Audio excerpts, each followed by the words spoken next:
It's time to leave your cinematic troubles behind. Let the takes flow through you. And let the noise from the zeitgeist subside.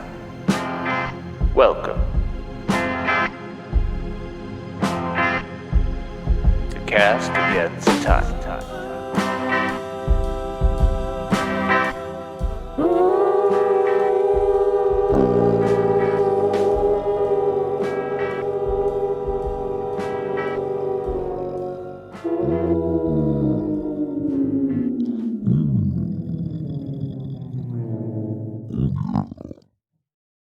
Yeah, We back. We be so back. You know, we never addressed why we had a little hiatus. Why did we have a hiatus? The government, the shutdown. So, well, that's why we had to quit our national park jobs. But Well, yeah, we were busy. We were landscaping the national parks. that's true. It turns out you people shit a lot, and those turlets ain't gonna clean themselves. Mhm. We're doing the Lord's work. We're cleaning out huge dumpers from guys named Bob, who get lots of Bass Pro Shop gift certificates for Christmas. Oh man. I need to ask you something. Sure. I saw somebody. Well, so I was made to watch the new Fantastical Four Horsemen. You were made to? I was made to. Who made you? Don't we won't get into that. I don't want. How is this a hostage I don't want to. situation? It was a bit of a hostage situation. Well, actually, it's fine. I was. You know, I've put most of that aside, but I can turn off my brain and give it a shot. I like most of the cast. Vanessa Kirby's got. You love her, Got yeah. special shapes, and I don't mind watching it.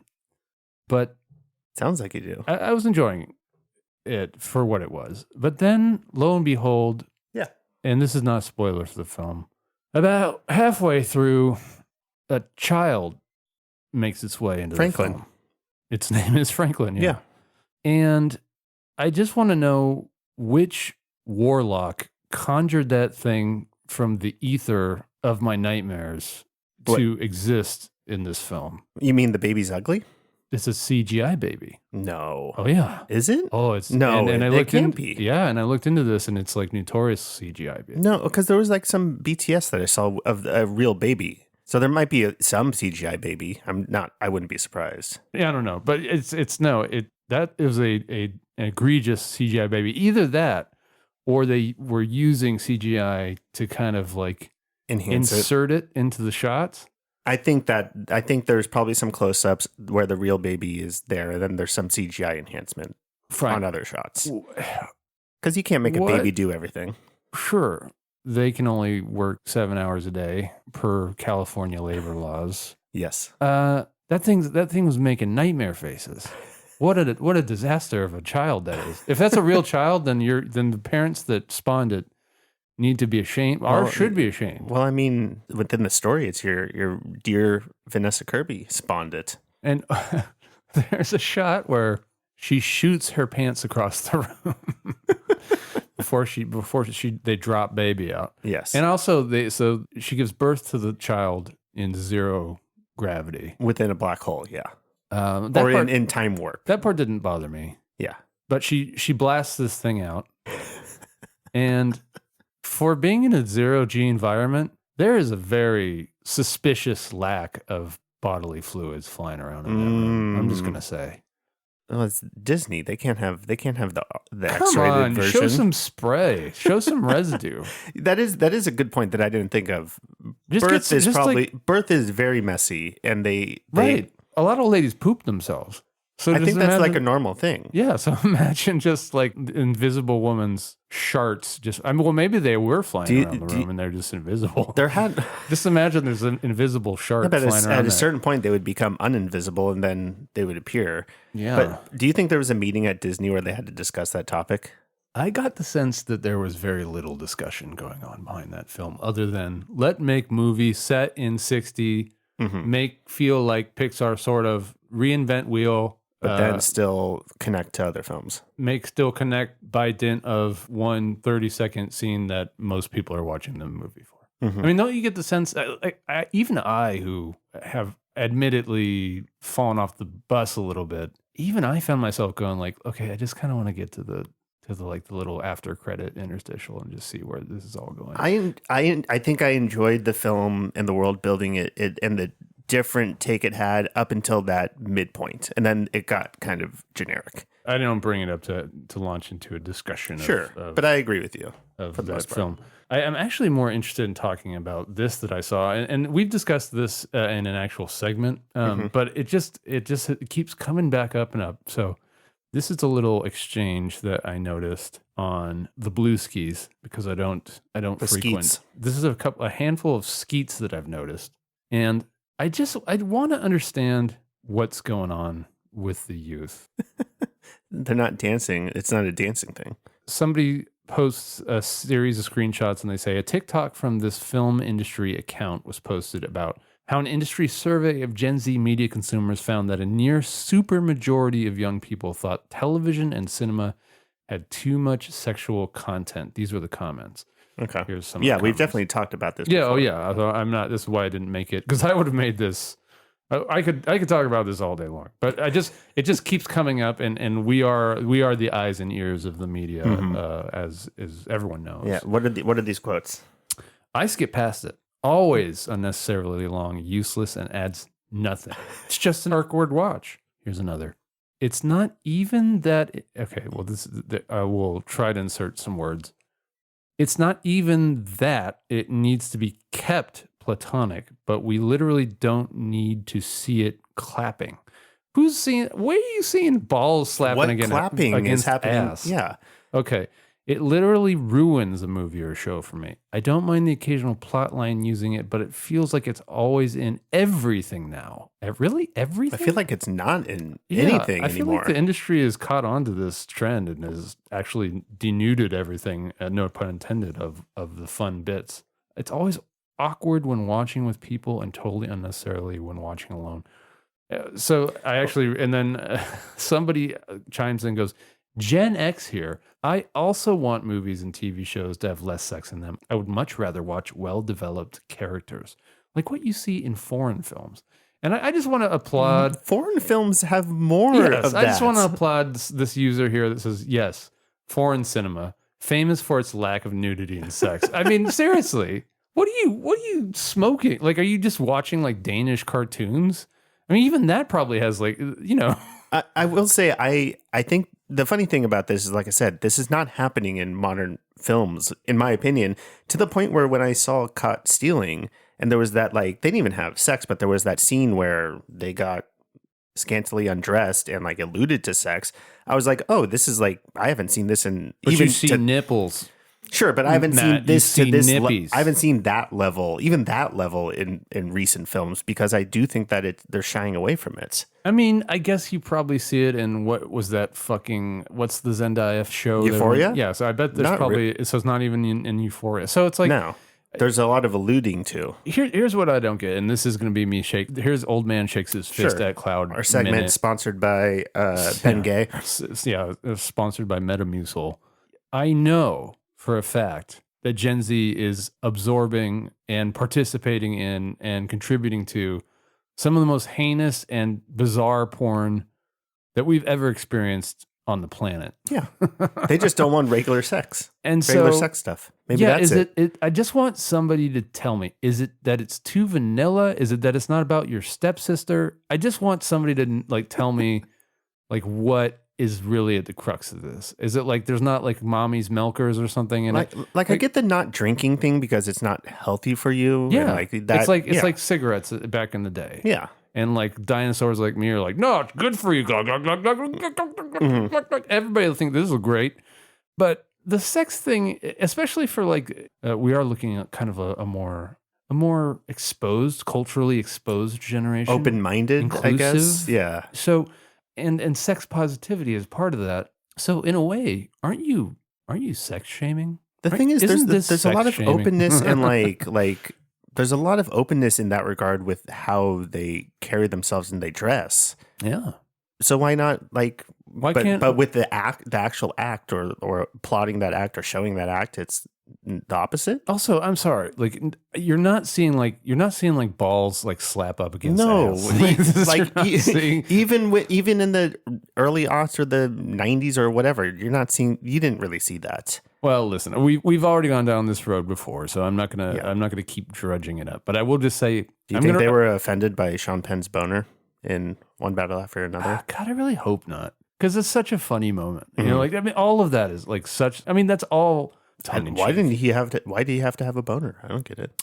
Or John Voight's boner in Well, and I'm Megalopolis? offended by John Voight's boner, but that's because it's John Voight. What did you think of it? What do you think of this boner I got? Yeah. You think they just turned off the movie when he said that? Actually, it's at the end. Spoiler. Yeah, well, because you see Aubrey Plaza's nubbins and stuff before that, so I'm not even unconvinced that you don't see our lead's bare buttocks at some point. At the point. Adam Driver's?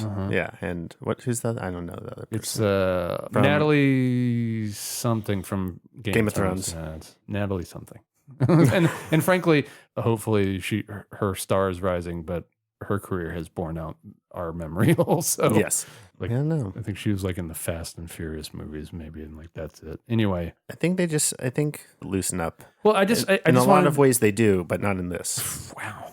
I just wanted to take this moment to remind them of our conclusion from when we actually did the sex segment, and actually go back and check out that episode. I don't even know the number because I am not good at researching my own shit.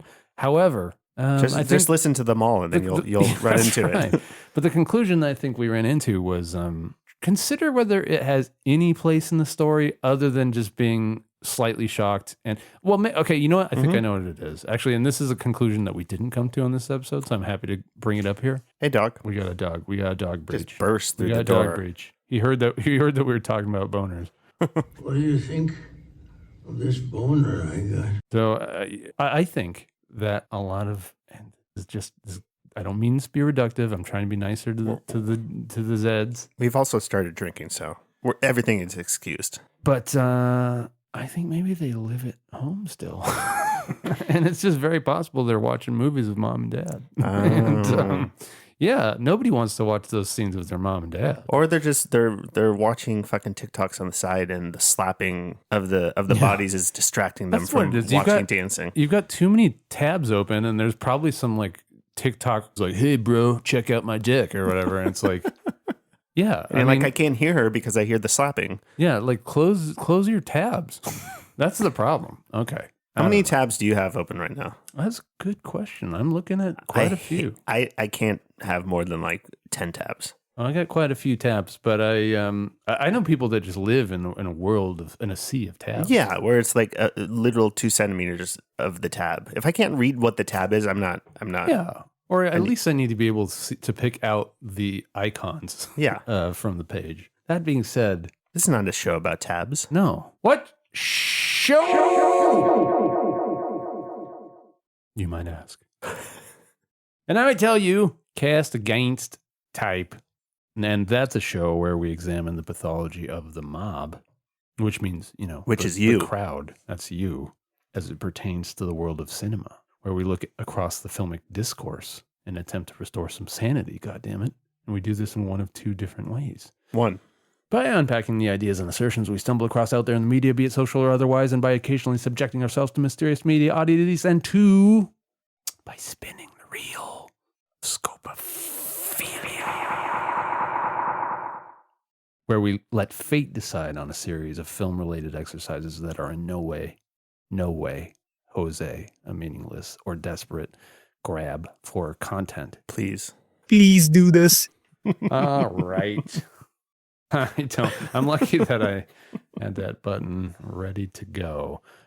We stumbled across a take for take's sake. That's a take for steak's take. A steak and shake for a shake and steak. A shake and take. Yes, everyone's favorite fast food phenomenon. A steak and take. So this is from you. I discovered this. Yes. From a site that I admire, defector.com. And they don't normally do this kind of thing. This feels like maybe their editors were in desperate straits. Yeah. But I admire those guys, and I actually know one or two writers there, so I'm not gonna pick too hard on the publication.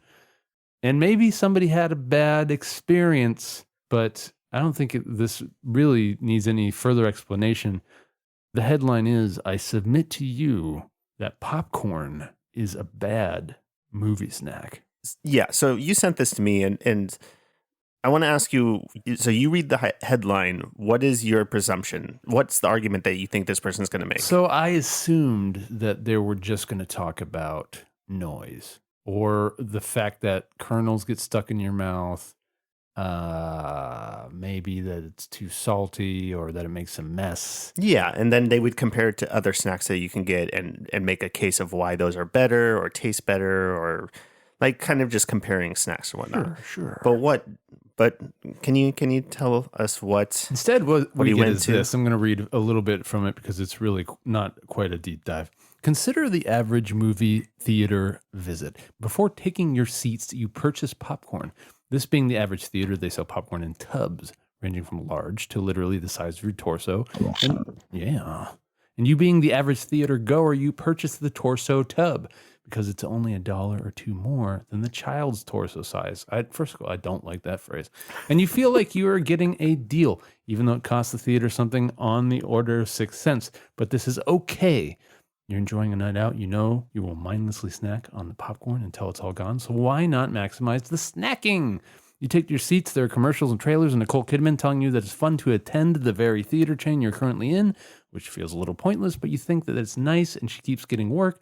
All the while, you're crunching on your popcorn, perhaps dry, perhaps soused in butter. Maybe you even ask the concessions worker if they could layer the butter, putting a pump when the tub is half full, and then another on top.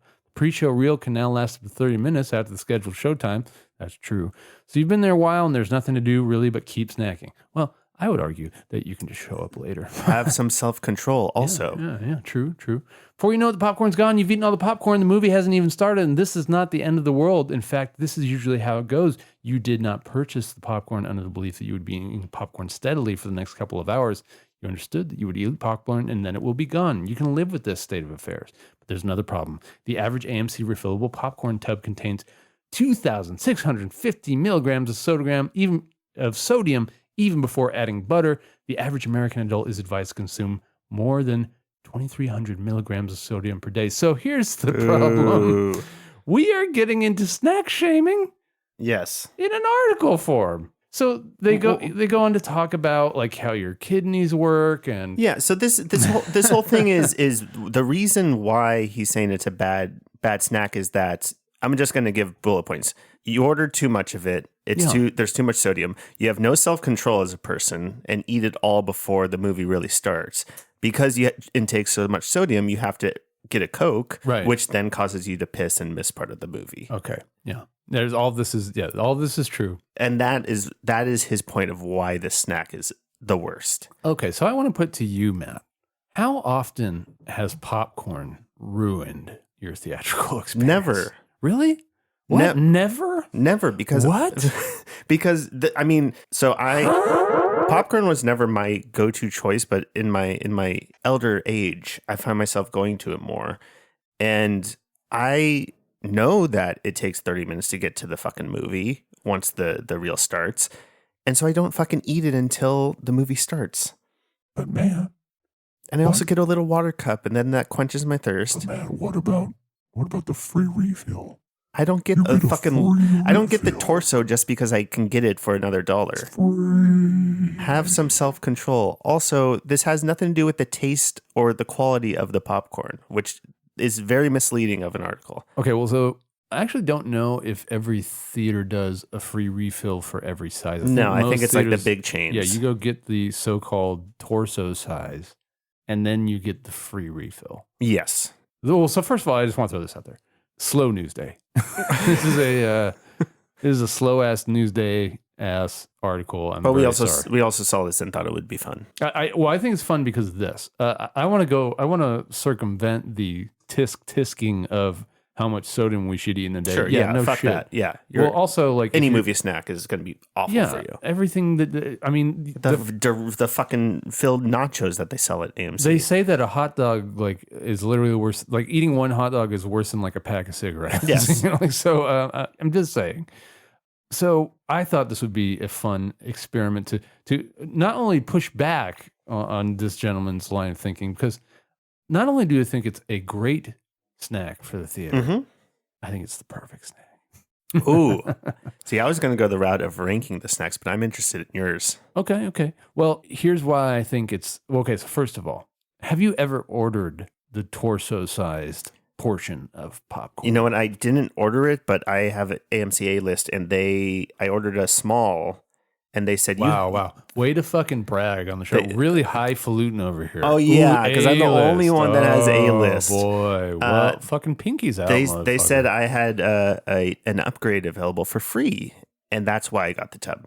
Now, was that the first time you ever got the tub? No, I'm sure I did when I was like a kid or a teenager. Have you ever refilled the tub? Not alone. I was splitting it with people. Okay. Yeah. Now, because you do the thing where you fill it up, then you dump half into a tray for somebody, and then a tray. Yeah, one of the drink trays. Oh, okay. I like it. We used That's to do not that. a bad idea. Yeah. Now, I heard a I'm a fan of Film Junk. I'm not gonna, even though we are the only film podcast.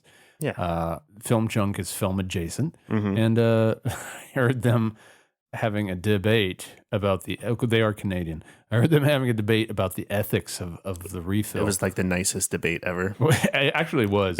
Actually, this is how nice it was. So the gentleman who regularly partakes of said refills gets the refill on his way out and takes it home and like eats it there. And they were literally having a debate about the ethics of this. I'm like, who gives a shit? Yeah, get the refill. I just imagine them when it's a person's turn to talk, they go, "Thank you for your opinion." No. Now I'm going to counter. They're actually one of the oldest podcasts that they haven't been talking about film because there's only one that does that. But they're just a popcorn podcast. Well, they are very much. They do go off on tangents about like physical media, like shelf space, for like way longer than any podcast probably should. Oh, that's why you love it. Listen, it's nice to know that I'm not the only one who thinks in these ways. No, we're in a town where thousands of people think in these terms. However, I just thought it was the most Canadian thing ever that they were literally arguing about the ethics of taking a free refill home. But that being said, okay, so no one's getting the refill. No. But it's an expensive tub. It's like 15-ish, between 10 and 15. I don't know. I've never bought it. No, I haven't bought. Because the small is 7. So that sounds more reasonable. Now I get popcorn at the Vista because A, that's my home base. B, it's good. It's good. And C, it's just the right size and it's cheap. But the thing is, now I would say this. First of all, part of the reason that I would rank it as maybe the perfect snack is that you can have literally like a year's supply of it, like in your stock room or whatever it is, and just like not run out, and it'll just be there so. And in terms of like a theater's overhead, it's quite low. And if you're talking on behalf of the theater. Well, corporate shell over I'm here. trying to. Well, no, because I was thinking in terms of a place like the Vista, which I want to support with my dollars, and I will pay for their $11 PBR or whatever. Yeah, because I want to support that place. But an AMC can go fuck themselves. However, as you say, if you sign up for their app, it's kind of like ordering anything at like Mickey D's nowadays. Yeah. If you actually want to get a deal or stuff at the price that it used to be like 8 years ago, you have to go to their fucking app or their rewards program or their blowjob program or their reach room program. Or I did not know they had that. I'm interested. You know, do you have a link? Their fucking sexual predator program. Or I don't whatever, want that one. Their Chris Hansen I'm program. not interested in that one. For the previous ones, though. Anyway, but I'm just saying, it seems like you could probably gamify it. Yeah. I'm not buying a jumbo. I'm not buying a torso popcorn by myself, but I'll buy it if they're going to give me a torso popcorn. Well, I'll tell you this. Whenever I go to the Alamo Draft House, that's one of the few times I do get popcorn because they serve it to you in a metal bowl and it makes you feel like you're watching a movie in your living room, even though you're at the Alamo.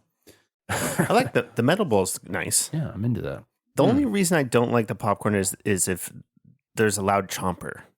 Well, okay. So you seem eager to want to rank movie foods. Oh no! I was just that was just a one-off. But you had something you were going with. No. Continue. Well. So I do agree that there is a chomping problem. Yes. But so first of all, like we saw, what was the Holocaust, the Glazer movie, Zone of Interest, and there was a chomper at the Vista when we went, and she just was chomping away at this popcorn, and that movie is very silent. Yes. Well, like you have to be a conscious popcorn eater. Well, that's the other thing about popcorn is I do feel like most people with any kind of movie etiquette aren't buying popcorn at Zone of Interest.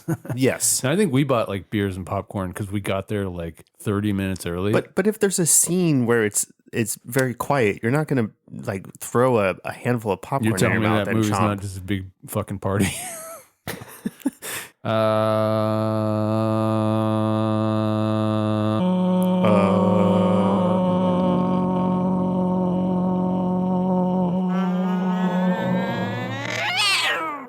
So let us then discuss. Is there a better snack? Okay, so I was thinking about this. Most snacks are crunchy. Well, I was thinking about this. What quantifies a snack? Does candy count as a Something- snack, or is it like hot, like tenders, hot dog, nachos? Like, are those snacks or is Well, okay. candy? Let's there's actually categories. let us actually separate the sweet, the sweet from the savory. Because I was pulling up AMC's app earlier to talk about this. So you categorize it while I pull this up. Well, I'm going to just say let's separate sweet from savory, Okay. if only because it seems like the theaters themselves like to do that. And it seems like the sweet category usually only comes in one kind of sweet. It's generally a box of candy. Yeah. Of some kind. So I'm just pulling up AMC. Obviously, there's other snacks at Sure, other theaters. sure. So here are the list of hot like snacks, not candy. Savory snacks. Yes. Hot. You have popcorn. Okay, You yeah. have chicken stuffed nachos. What the fuck? Chicken stuffed? Yeah, so like empanadas, I guess. You have chicken tenders, Hey, impossible nuggets, yeah. stone fired pizza. I don't believe it's stone fired at all. I'm going to go out on a limb There's and no say, stone fire I'm in gonna say, the back of AMC I'm just going to throw it out there. I don't think I've ever seen an artisanal pizza oven. with the fucking the huge Nope. spatula. Waffle fries, mozzarella sticks, Bavarian pretzel bites, Bavarian legend pretzel. So the pretzel bites and then a huge ginormous pretzel, nachos, and a hot dog. Okay. I would take popcorn over all of those. I would too, for several reasons. One, if the fucking cooking apparatus is suspect and the pimple laden 15-year-old that's going to make it, and God bless him for being a part of America's working force, frankly. But if I'm going to ask that chitlin to make food, to prepare Stone-fired food pizza? for me, I don't want it to be stone-fired pizza. I don't want it to be a nacho stuffed with chicken, whatever that means. I trust the popcorn machine. I'll go on a limb and say I don't even want anything to be stuffed that I get at a theater concessions. No. Popcorn is the one thing that I trust some kid named Hunter To scoop it into. who's doing a summer job because he got in trouble riding his e-bike doing wheelies over and he accidentally ran over a toddler's brain or whatever. So his punishment is to work at AMC. He's got to get a summer job because his dad wants to go play golf. I got denied. I didn't get a job at AMC. What? They denied me. That's a real low That's bar. a real story. It's a real low bar I to tried clear, to do it during and, a summer job, and they denied me. I commend you for your sharing that with us because that is a It still haunts me. This was when I was like 13. That's so unfair. because I commend you for sharing that with us because that's a real eye-opening moment for a young person. It's It like was a real sliding doors moment. yeah. But I would also argue that every one of those snacks outside of the popcorn that I listed probably has more sodium than that popcorn. Sodium is bad, true, but Just it's not the just- only consideration. Sure, but just to counter that dumb argument, like a hot dog has way more sodium than fucking popcorn. Right. Get All the those fuck outta things are here. salty. Yes. A part of me, there was a thing that you were reading that inside of me that said, God, wouldn't it be interesting if fries could be like the thing that we eat at the theater? Well, they Because- had waffle fries. No, I know. I'm saying, I was listening to what you're throwing down from the menu and I was thinking, oh, fries, huh? I don't know. But I was thinking about it and like, why don't we do more fries? And the thing is, like, even though popcorn is greasy, there's something about the ability to like hold it in your hand and like grab like a handful of it and just kind of hold it there. Well, it's not greasy to me because I don't use the fucking syrup butter. Well, you definitely should stay away from whatever That is a thing that I that is my staunch argument is that it's already buttered. to that shit. I don't even know what that shit is. It's just oil. like It's just syrup. grease. It's you're right to describe it syrup. It's like petroleum. butter flavored syrup. Yeah, it's butter flavored something. It's probably melted. It's not plastic. butter. Yeah, It's butter flavored grease. it's the runoff from. Do you remember? I mean, you're probably too young for this, but you used to go Dare to you. a baseball game and they would carry around like a big metal tub and they would have hot dogs in there and they would just literally. Yeah, put I the know hot dog- that. Okay, well, I don't know. I can't remember seeing that within 30 years of being alive. They did that. They still do that at ballparks now. No, too. no. They don't have hot. Now They they do just that have at hot Fenway. dogs. They're just They do it at pre-wrapped. Wrigley. Really?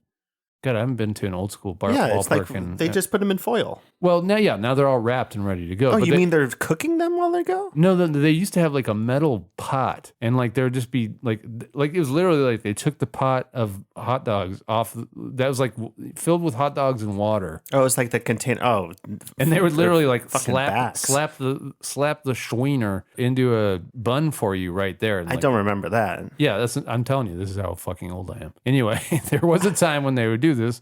And I'm saying like whatever that butter flavoring is probably just the runoff from that pot. It's Yeah, just it's probably like butter flavored hot dog juice. it's like whatever the shit like I don't know if you ever like buy like anything with pneumatic parts in it like from IKEA or whatever like an office chair, whatever that grease that they use that sometimes you get on your hands while you're putting it together. Yeah. That's what that shit Yeah, is. I stay away from that. You should, but sometimes you see real melted butter. Like I know the Vista does that, and I will fucking spring for that shit. Now it's That's greasy. fine. It's greasy, but here's the thing: you can fucking put a bunch of it in your hand. And also, I'm also not like regularly fingering my eyeballs while I'm watching a movie.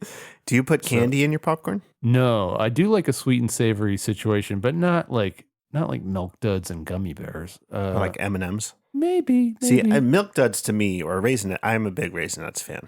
But this is one area where I'm not afraid to smuggle shit in. I will smuggle my candy in with no problem. Well, we've talked about this before because it was a regular thing that my family would sneak in like Taco Bell and like meals into theaters. And I've it's seen like- people do that. We talked about the guy. And I with would the, never do that the now. bag of spaghetti. Yeah. I've done it before. When I used to live in Daly City, I went to the Daly City AMC on the reg, and for some reason they had like the most like Make-A-Wish like I want to work at a theater for a day ass employees of all time, because like you would just get like you would order like a bag of popcorn and like somehow like it would be lopsided, like half of it would be butter and half of it would be dry and burnt, and like you would get like and then you would try something else like the nachos, and like the cho cheese would be like congealed into like you could sculpt shapes into it and stuff. Mm-hmm. And then I wasn't gonna fuck with, I think I fucked with the hot dogs once there, and like maybe it probably came out of both ends for several days. Yikes. So it was in kind of like an office parky kind of thing where you could get like a Subway sandwich or whatever. And like I would occasionally, like, especially if I was going to It's like compact. a matinee showing of like The Gray or whatever it is, whatever I was watching in 2010. $5 foot long in the gray. They go together. I remember that Subway promotion. I will say, I was thinking about this. You mentioned baseball games. I don't know that I've ever had popcorn at a sporting event. I haven't either, but I've seen it there and I can appreciate it. In fact, I don't know why, because it's kind of the same thing. It's Well, kind of the same situation. I think they're just less set up for it. But I will say that this actually comes up once every 5 games for my home team, which I'm not going to name because people run me out of Giants. this fucking A. Now I'm on a list. Thanks a lot. But Dwayne Kuiper is consistently like, because they will like jump around, especially during a more boring game. Which, let's face it, there's 160 some odd games in the fucking year. Mm-hmm. The cameras will jump around the stadium and be like, oh, what's he eating? Oh, what's that guy got? Oh, look at that. He's fucking deep throating that thing. And sometimes they will like spend a loving amount of time on somebody eating popcorn, and Dwayne Kuiper will just jizz. He's a big popcorn guy. Popcorn guy. And to the point where like he'll see somebody eating like cotton candy, he'll be like, this is fucking gross. Popcorn on the other. It's like, Well, wow. apparently my boy Steph Curry's a big popcorn guy. Mm. And he has like a list of the best popcorns at the different arenas that they play at. Well, now listen, I'm not saying it's perfect for all occasions. Sometimes shit does get stuck in your teeth, and if you're somebody like me who's got I floss immediately. Yeah. yeah, you got bad chompers, and if you're in the middle of like the most climactic scene in the film and you've got like some huge kernel wedged between your gums and like Yeah, it it's sucks. uncomfortable, it could probably diminish from the experience, but I would argue I'll still take it over whatever else you're going to have on offer. I can't Yeah. imagine anything else. Okay, let's Hot actually snacks, because before- there's sometimes candy. Well- I will take a candy over it. Let's leave it here. Well, okay. Well, first, I do want to address one thing that he brought up in his article here. Please. Well, first of all, I do want to say at your big fucking box theater, well, frankly, actually, if you want those to survive, you got to support the theater somehow. Yeah, by buying the torso popcorn, that's $20. Well, that's kind of how they get their fucking money. And I don't know. I can't be that mad at it. But let's assume I am mad at it. Mm-hmm.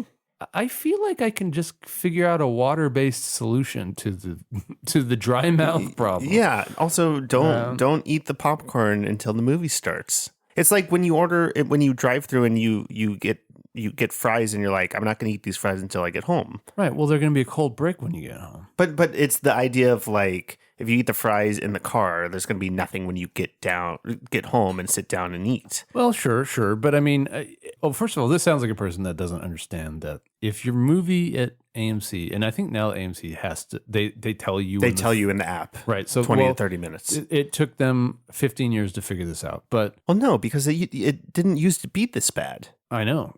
But do you feel like so you're saying that when you order the film, you order your tickets for the film, they give you the actual starting time now? No, they just say when you purchase the film, there's a disclaimer that says actual movie will start 20 to 30 minutes after listed showtime. So I just figured that out a long time ago. So I would always just add 30 to 40 minutes to my AMC It's experience. crazy. I've been planning on going later and later, and every time I'm still sitting through 4 previews, even when it's like 20 minutes in after the showtime. Sometimes I've had listeners of this show be like, hey, how come you guys talk about theater experience so much? It's because stuff like this is hurting the film industry. I mean, frankly, it is. Like, I remember being much, much younger than I am now, like being in my late teens or early 20s and like at the height of my passion for film. Like, now I'm dead inside, so I don't care.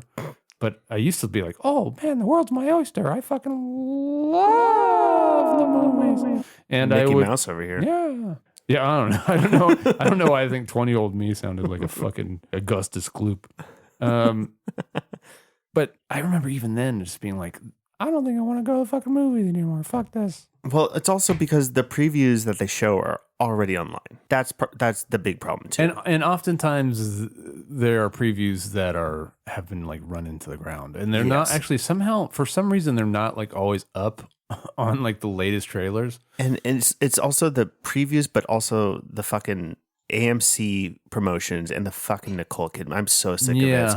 I'm so sick of people cheering for it and thinking it's funny to cheer for it. It's been like 5 years. They think they're dealing with it in a more constructive way than you are, which is having given up. It's been like 5 years of this. Like, we get it. It's ironic and you're making a joke out of it. I shouldn't admit this, but I worked for a company that made promotions for theaters, and this is going to sound like I'm making this up. They also were the same company that did promotions for like physical media. That'd be like, Blu-ray's got the best audio and the best video. Well, they do that for IMAX. Right, but just like the fucking ad for the theater you're in doesn't need to exist, neither does the ad for the physical media that you're actually already watching. Unless you're just at a buddy's house. I mean, like I remember asking a producer of mine, like, do you guys have a sense who like the target demo is for this? And he's like, no. I was like, okay, we're just clients, right? He's like, yeah. Or it's like we just have a big client, right? Yeah. Okay, well, good enough for me. So I tried to run the experiment in my brain. I can't think of like a soft food that I would want. Maybe like if over popcorn? No.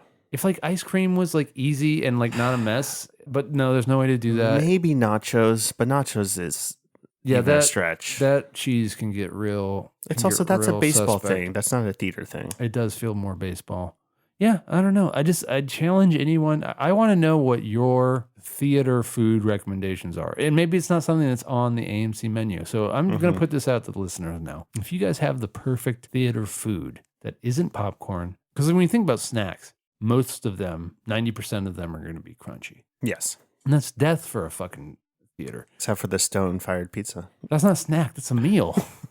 and the thing is, popcorn does, yes, as we experienced during Zone of Interest, it does have a bit of there is a chomp factor, but there's not a crunch factor. There needs to be, but Imagine replace the chomp that's why I don't do sound. nachos, because it would be crunch. Right. So just imagine, like, whatever consternation you're feeling for popcorn, imagine how upset you would be if everyone was like, well, we're just going to pivot to Doritos then.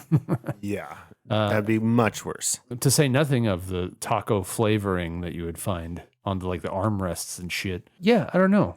I think we vehemently disagree with this. Well, I assumption. just, yeah. I mean, the article is actually very silly, and you can find it on Defector. It's called "I Submit to You that Popcorn is a Bad Movie Snack," and it's more nutrition shaming than Yes, because popcorn is maybe the best theater snack. I've drunk holes into my brain. Do you think that I care about my nutrition when I'm going to see We're literally drinking right now. John Wick 28 Ballerina versus Godzilla or whatever? No, don't care. Do not care. But yes, we confronted this guy. stay away from the IKEA lubricant that they put. The whatever. worst. It's so bad. Stay away from butter It syrup. literally burns holes through the bottom of the bag. It's bad. Absolutely. That's so unfair. All right. Let's move on to spinning the reel.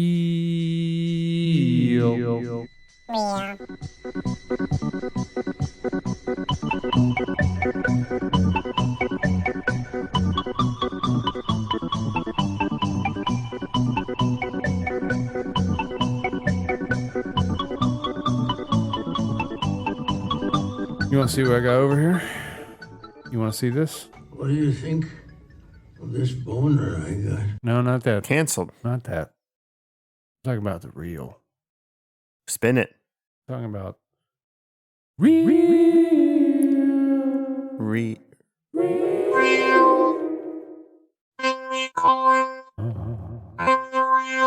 Okay. We'll spin that reel, bitch. Yeah. Oh,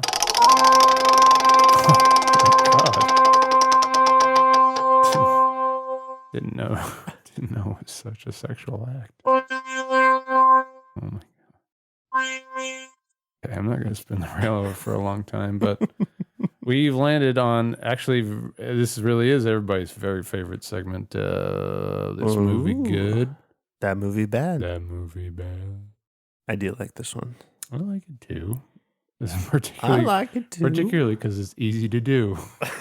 It's easy to do in limited amount of time, which we're going to do right now. But just for people who have never heard the show before, this is a segment where we are going to present one another with a good film we've watched and a bad film we've watched. The person with a good film is going to be presented with the worst reviews possible for that film, and the person with a bad film is going to be presented with the best possible reviews for that film. Now, there are other series and other podcasts that do a version of this. How did this get made? Which I think claims to be a film podcast, but that's not true because there's only one. However, I don't even remember what the last. well, the thing is, situations. we used to trade off, but the last few times you've been insistent on just going with like whatever's been straight in your brain, and you've been adamant about some bad movies you've watched. So you've been doing bad movies the last few times, but you still are on this kick. Yes, and this is not one that I've seen. It's just one that I remembered. Wait, what does recently. that mean? It's just one that popped up. Those words that you said. It's didn't just make it's any just sense. one that. Oh no! Correction. I have seen it, but I haven't watched it recently. It's just one that popped up. Okay, this isn't a recent watch, but no, it's something. But That's it's been in something that your- has been seared in my brain since I had seen it. Why is it? Why is it in your memory? Because it's so hole bad. lately? Because it's one of the movies. It's one of the only movies that I almost walked out Really? of a theater of, and Interesting. I had a free ticket for it. Okay, well, what is it? Cloud Atlas. Exactly. See, that's the response. Well, okay, we'll get to my feelings about Cloud Atlas, but okay. Oh, I gotta Yeah. What's your good one? I've got one here. Well, we've got a list that we've compiled, and let's see, what did I put on the list? Well, so this one's about a year old now, but Okay. I didn't catch it until fairly late after its Oscar run, but it's I'm Still Here. Oh, I love that movie. I saw it in theaters. So it was cool, great. Cool. Well, I don't know why. Can't imagine why. just felt like a fitting, thematically appropriate film to have on the brain. Timely. Can't imagine any correlations between anything. Just seemed like a cool Saturday night watch to talk about on the pod. So I'm going to drop that on you. Okay. Okay. Right. Well, we're going to take about 15 to 20 minutes. You're not going to feel it, I promise. We could record that silence. We could do some ASMR. Do you want to do like just us like laptop, coughing and laptop smacking? Whiskey burping? No, we won't do that for you. We'll be back in a minute.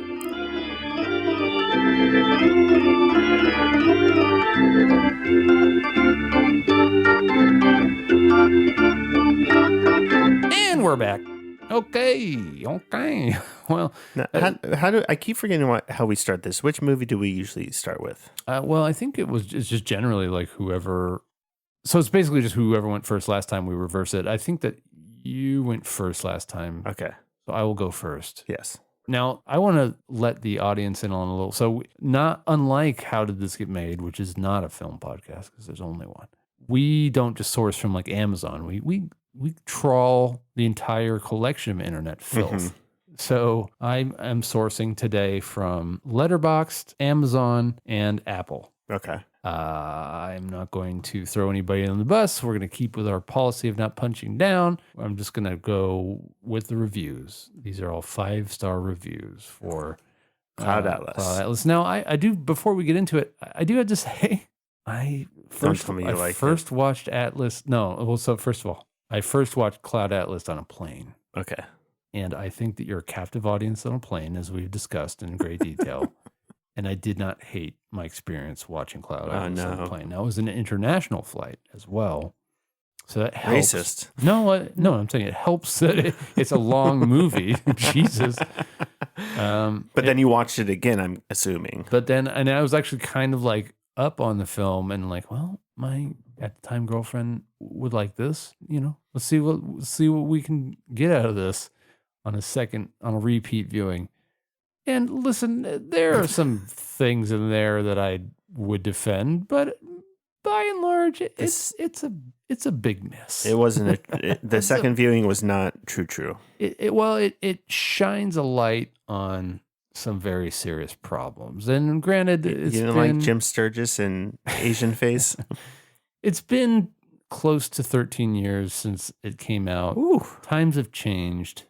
I can't be too mad. And the Wachowskis will claim that this is a part of their own experience informs what you're seeing on the screen here. So I tried to actually stay away from people who were like, this made me feel like I have a reason to live. Because like that stuff is like, that's very deeply personal. And I actually appreciate people that have that experience, even though I don't want to shit on somebody who like this movie changed their lives in a better way. That's not true. If it changed their lives for the wrong reasons. Well, yeah, I said in a good way. Yeah. And actually, that's the other problem. We did just like take 10 to 15 minutes to suss out these reviews, and everybody, I feel like because Cloud Atlas is like a literary, because it's championed by the literary community. It feels like everybody that wants to talk about this movie wants to write a 13-page essay about it, even in like Letterboxd and Amazon stuff. So I am at a bit of a disadvantage here because I really had to like scroll through some reviews. But that being said, I found a few interesting ones. So here we go. So the phrase that everybody, now this is just like I don't know if this just is the cult of Cloud Atlas, but the phrase that everybody seems really fucking grasp onto in this film. And this is actually kind of a meta observation. This is just like a review that came up like 1,000 times. Is just people just quoting what I'm assuming is a line from the film. What is an ocean but a multitude of drops?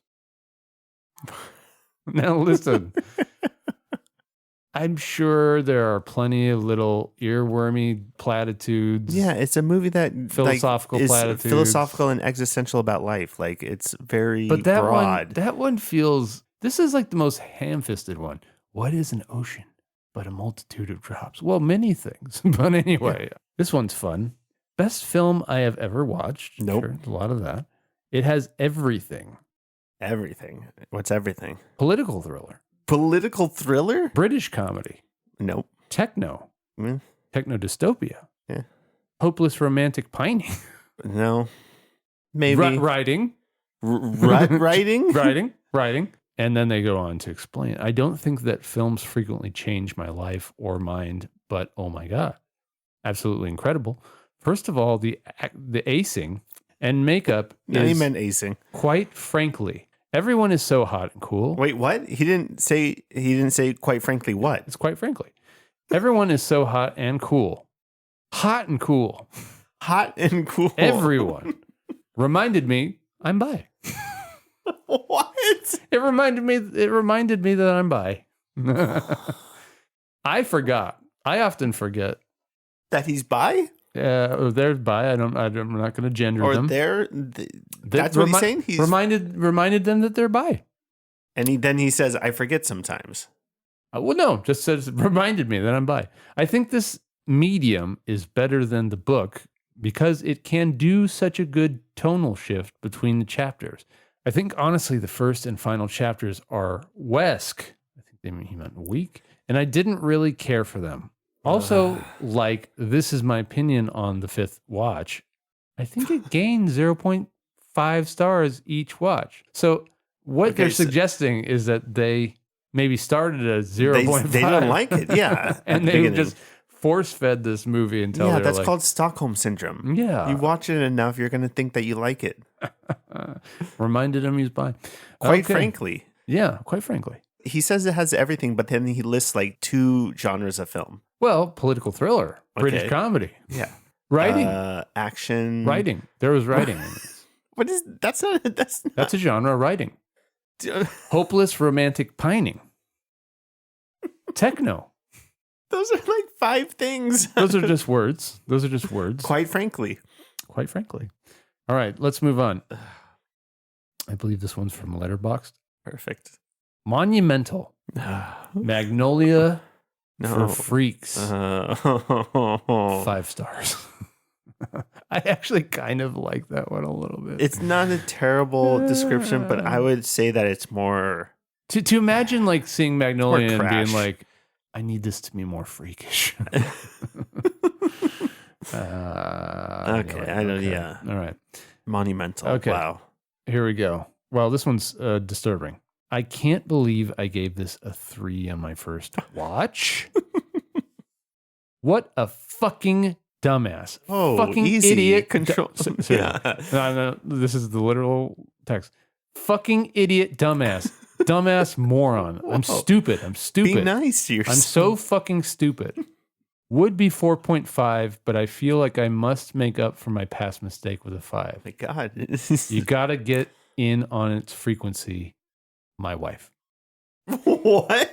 That's the review.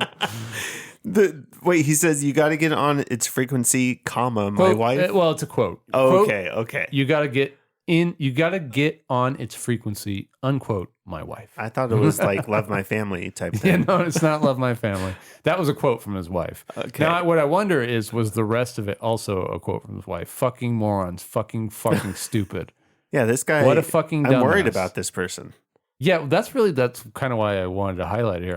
I think we should like send out a watch. Yeah, I want to look at this person's put, other like, reviews. The name of a hotline or 2 after the episode here. Look, your mental health is your mental wealth, people. All right. Yeah. Okay. Be nice to yourself. It's okay to. Hey, you can forgive yourself for giving a Cloud Atlas a 3. Yeah. You can forgive yourself. It's fine. Okay. Here we go. This is an interesting one. Okay, a lot going on here, but kind of a masterpiece. Nope. Let's start with each other's actors' funniest character role. What a sentence. Yeah. Tom Hanks, British author with terrible Hackney accent who throws guy off balcony. Hugh Grant, war-faced evil chief. Hugo Weaving, easily the head of nursing home. Okay. Ben Whishaw, another blink and you miss it character. But when he was the wife of a rich Hugh Grant and cheated on him with his brother, doesn't finish the sentence. Halle Berry, the old Korean man surgeon. Didn't even catch this one to the credits. Keith David, Neo-Korean rebel general. David Gyasi, futuristic guy. You're just naming roles. Dreadlocks on Halle Berry's spaceship. Honorable mentions: Hugo Weaving as Beetlejuice Devil, Bai Duna playing white-faced Southern Belle, Tom Hanks as Evil Ship Doctor, 5 stars. So this person's argument is that because there's such range in all these actors playing these different characters, But it that doesn't seem like he likes these characters very much either. he's just naming them. He just listed them. Like he literally calls Ben Whishaw another blink and you miss it character. Well, do you mean actor? Okay. And then he also, he also, I do want to point out, like a lot of people's criticisms of this film are, now listen, I actually happen to think cultural appropriation is one of the like least cancelable things you can do, especially if you just mean it in like a loving tribute kind of way. Yeah. But this movie has been in hot water for cultural appropriation of more of like a blackface kind. You know what I Yeah. mean?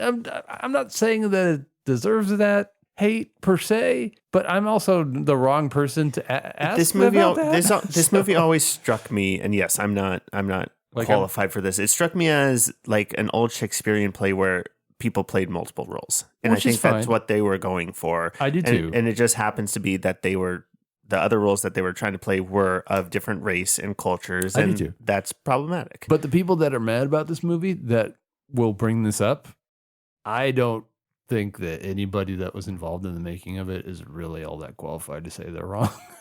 No. But I'll just stop right there. Either way, it doesn't seem like this guy actually likes this movie. No, that he's just much. naming characters. 5 stars. 5 stars.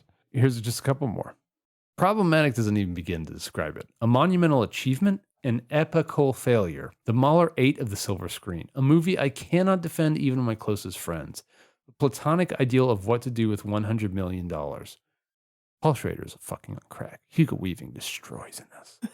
5 stars. So they don't even defend. So this person is quoting Paul Schrader's review of the film. Just defend. It's just Hugo. You're actually quoting somebody who's speaking more eloquently about the film and then going, whatever, this guy was okay. Whatever, man. This guy ruled. Yeah. I 5 like Hugo stars. Weaving too. Didn't bump the movie up to a 5 for me. No. Okay. There's 2 more. This one's special.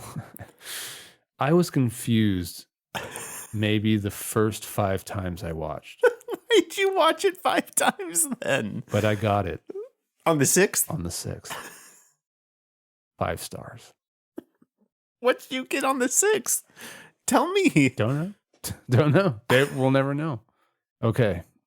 And finally, and this one is really, I heard you cackling about one of these. this one, I think it might have been this one. And it's important. It reminds us, it reminds us of what binds us all together. And honestly, it helps us remember a long past actor. Mm-hmm. It's been an important time to try and rank all of Tom Hanks' movies. Hashtag Hanks for the memories. Rest in peace. Rest in peace, America's best and only loving father. He's not dead. He's very well alive. 5 stars. It's been an important time I mean, to did rank he all die of in the Tom movie? I Hanks' can't- movies. Hashtag Hanks for the memories. Rest in peace, America's best and only loving father. Best and only loving father. Wow. Only. Rest in peace. You know what, Tom? Your life ended. Too soon. That's so unfair. I don't know. I think he would agree with that. Rest in peace. Tom Hanks would agree that his life. It's ended also too nice to soon. know that our only father has such a beautiful and eloquent send off. 5 stars. Well, Yeah. I don't know what to What say do you to a lot of think? those. Of this boner I got. I don't know what to think of this boner. Nobody does. Well, much like what you said, Okay. I went through mine's Letterboxd and Google reviews. Okay. And there was a lot of Where do you find a Google review? Like in YouTube? you just look it up. The You just YouTubes? Google it and then it shows the reviews Oh, there. okay. Well, that's sophisticated. All right. This is a foreign film, and there was a lot of Yes. foreign reviews that I Sure. wasn't able to read, so I avoided those. Okay. No, I know. And I figured that this movie would be a bit of a magnet for political. And I stayed away from that Stuff, stuff. sure, Or I okay, tried my okay, best to. okay. So Well, I I mean, I grabbed a handful. it's going to creep in a little bit, I'm sure. So this is a half star, Oh. not even a full star. I'm Still Here is just not for me. I get that it's based on a true story and that it tackles an important historical moment, but I have zero interest in the country, the time period, or the politics involved. Nothing about it grabbed me, entertained me, or made me care. If you tell me that this happened in real life, sure, I'll believe you. But to me, it might as well be fiction. There's nothing here that I can connect with, and for that reason, I can't rate it anything other than rock bottom. Whoa. I know that it is not a good look because this is a movie you should like because it's the right thing to do. But I watch movies for entertainment, and this isn't it.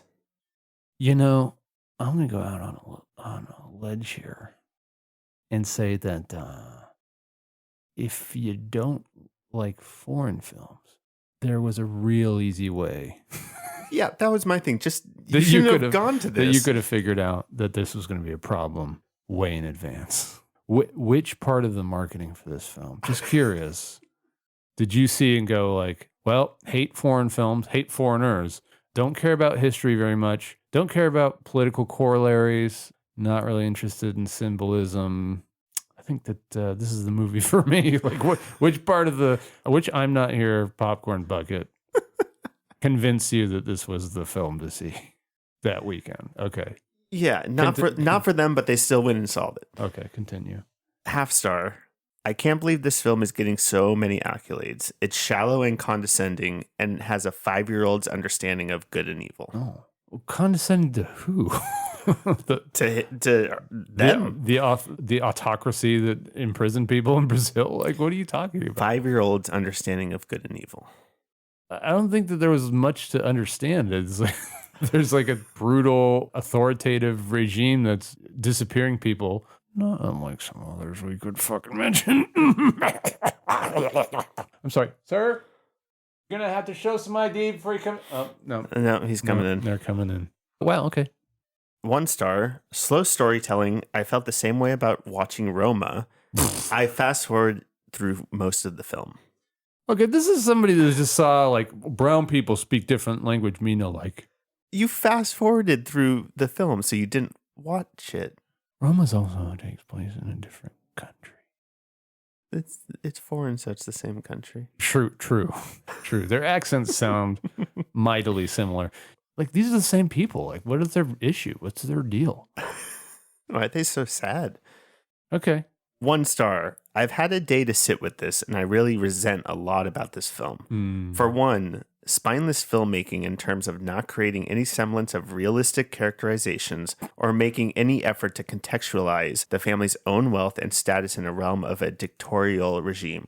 Perfect. Shiny, happy people who are the victim of something terrible. Yes, let's adopt this cute dog at random. Let's go get ice cream. Yay! Shows in painful 4K Salas billionaire brain, incapable of speaking in anything but absolutes. Literal Oscar bait in the purest sense of the word. I'm sure the memoir is much more nuanced and telling, but the film is so egregiously heavy-handed that it's impossible to take seriously. It refuses to interrogate the truth of fascism and instead speaks only in platitudes. Reminds me of Green Book in the worst ways. People aren't inherently bad. We just need to sit down and have a conversation with them and the epidemic will be solved. They're saying that that's their takeaway from the film? Yes. You know, and I'm always saying about the tenets of nationalism is that it's true. They never go after the wealthy and intellectual elite. In fact, usually intellectuals generally get off with just like a little slap on the wrist. I'm always saying that. Yeah. So good observation. Yeah, I mean, it's such a bummer that they showed like the ice cream scene and the fact they live by the beach. Because like really what that impressed upon me is that, you know, I was just thinking to myself, yeah, the movie's not saying anything about the fact that this could happen to anyone, anywhere, and that your class and If you adopt a dog, it's not a big deal. protect you. But yeah, I mean, but if you have enough chitlins, well, you know, then you're worthy of being recognized for the disappearance of your family.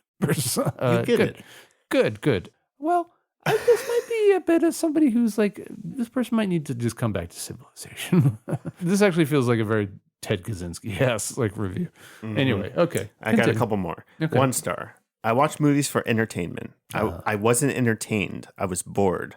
I was confused. Why did no one have appropriate responses to the events unfolding? I was annoyed. The pop songs were fucking annoying. I was irritated. Nothing happens. That a movie is based on real events does not merit undue deference or respect. I didn't care about the characters, and that's on the filmmakers. Fuck the lady and fuck them kids. Whoa. Hard right, dude. Jesus Christ. Listen, I was actually got it with you for a minute there. I was like, look, if the movie's just not connecting with you and you don't think they did enough to like capture you. Now, I personally think there's a lot of nuance to the filmmaking. So I'm not willing to go there with you. But at least I could have been like, okay, listen, he's justifying. But then just fuck these people. Fuck them. I hope they die and everyone that they care about dies. I hope their children have cancer in the eyeballs and that everybody that they've ever met has just like ass bleeding. I mean, what? Jesus. Fuck that lady and fuck them kids. Fuck them kids. What? So you were just bored, dude. This strikes me as somebody who got dragged to this on a date or something. Yeah, You for know? sure. Like just a big dum-dum that wanted to be watching like the Colts that night and instead ended up going to this. Don't go to an art house movie date if you know that you prefer B-dub-dub, you know? So Fuck them kids. fuck them kids. All right, last one. Okay. 1 star, total rubbish movie. I tried it for a half an hour, but then I gave up and I left the cinema. The subtitles are annoying and tiring to read. Yeah. The story? Actually, there was no story. After half an hour of watching it, I still didn't know what the film was about. Total waste of €12. 12 euro. Oh no, not 12 euro.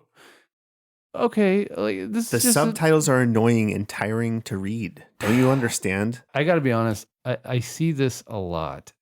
I see a lot of people giving shit reviews to good foreign films because It's a foreign film. I know. How are you going to understand it? Do you know the language? But listen, some people do have a hard time reading subtitles. I don't get it. Then don't see a foreign film. But listen, I think that like most people with a 4th grade reading level should be able to like keep up with the subtitles. And frankly, like a lot of the film is just people like wallowing in sadness. So yeah. I do think that like sometimes people get off of like a busy day at work or whatever, or like drink too much and then like stumble into a foreign movie and like can't actually read what it's saying. And instead of going, man, like eye strain and a long day and like just wasn't ready to like read subtitles today. And I see this a lot. And I unfortunately we have acquaintances that do this where they just got tired of like, they wanted to be looking at their phone while they were watching this at home. Mm-hmm. And instead of that, they just don't take the plunge and they give the movie half their attention, or they see it in the theater like, well, they're literally like falling asleep or whatever, and then like just don't review the film on its own merits. I mean, I'm not trying to get on my soapbox. This is like definitely a dumb review, but like I can think of people that would write a review like this that are otherwise smart people, and it's infuriating because it's like you said, what do you think you're going to get? That also has nothing to do with the quality of the film. That just means that you are not in a state to But that's read what the I mean. subtitles. Like, be objective at least. Like,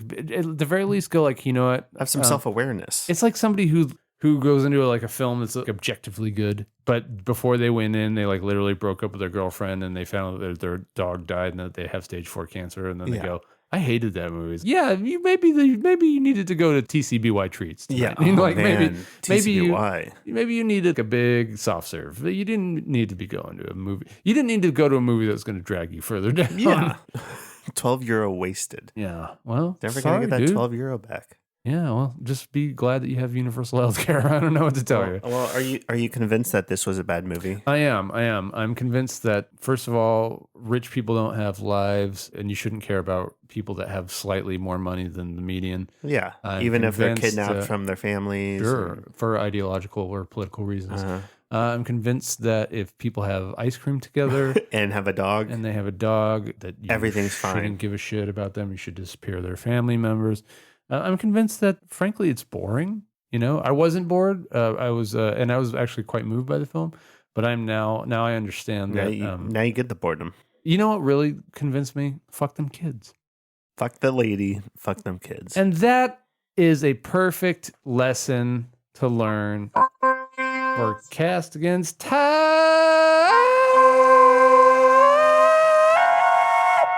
Took me a long time to figure that button out. All right. Thank you for joining us. Castagainsttype@gmail.com. Cast Against Type. is where you can search on any given podcasting listening service. You'll find us on all of them: Apple, Spotify, Amazon, iHeart, Anywhere. everywhere that they spread My God. is where you'll find us. And if you want our RSS feed, you can just simply snatch it. Yeah, I said snatch. From soundcloud.com/catpod. And you should consider writing into us. We got a nice handful of submissions recently, and we want to keep it up. Yeah. I'm sure one of these days we're gonna spin the reel. Back. The horny reel is back. No. It's so disturbing. And I'm sure we're going to land in the mailbag in the not too distant future. So you should continue to submit because we got to be timely. We got to be current. We got to give the kids what they want. Got to be hip. Other than that, please spread. Continue to spread. Just keep spreading. Always be spreading. In the meantime, ABS. You know what I got to say? You know what I got to say?